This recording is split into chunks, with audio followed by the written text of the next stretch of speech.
Welcome to our display of a general store of the 1800s here in the Kalida Historical Society Museum Annex.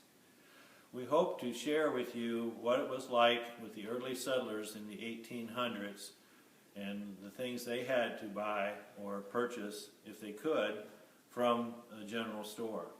A general store, in addition to supplying things they needed, was also a gathering place for many of the people in the community.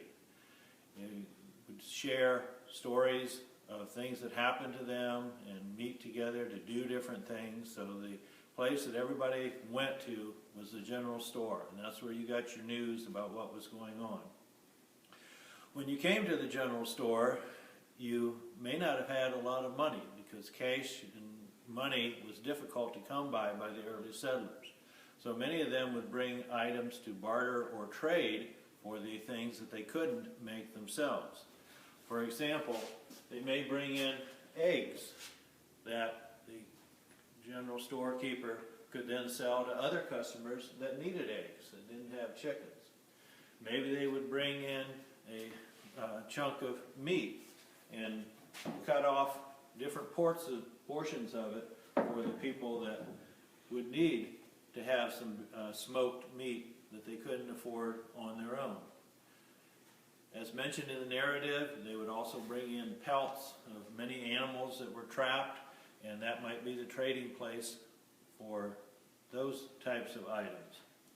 As you can see on the display, they had many different items that you could purchase or obtain if you needed it. Not like the stores of today where you go down the aisles and pick out what you need. You had to come to the counter and ask for what you needed.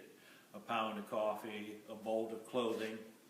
So the women's display in this corner shows hats and bolts of material that they would buy to take home to make clothing for their family. Sometimes even large complete dresses were available at that time.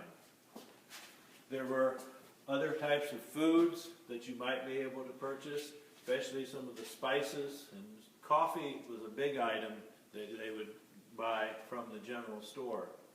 There were other containers and cooking pots that were important to them. Crocks were very common, used to store food in and preserve them in that way. Even tools to make some of the products, like this is a sausage stuffer.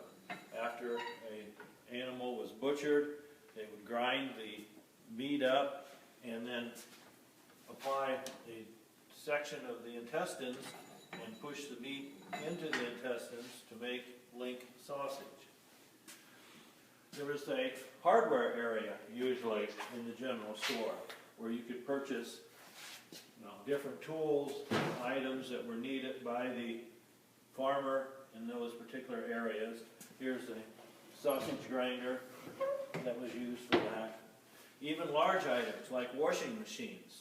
And this may look a little strange as a washing machine, but you put your clothes in here, and then the agitator cranked and spin, and this wringer was how you would push out the extra water that was there. Often there were barrels and containers of salt and potatoes and many other items as well, and some of those were also brought in for the exchange of the goods that you would have. You didn't have cash registers. If you purchased something, you may have it recorded in this book, the amount that you had. Let me see some of these things that might have been in here. Some cards that they would buy. I'm just looking at some different things. Some peanuts, different items, and they would be recorded down in this book, marked if you paid or if you charged. And then later you'd have to pay those bills or bring in items to make up, for that amount. Whatever you purchased was not put in a sack. For example, if you purchased a small book like this, they would unroll a sheet of paper, wrap the book in the paper. And this is kind of a big one, but it would work this way. And then pull down and tie a string around this. And this would be how you would take your items home, wrapped usually in brown paper. Later, companies made the brown paper bags that you could use, and then they also, eventually went to the plastic ones of today. So these were the ways people had to purchase things in the general store in the 1800s, early 1900s, probably.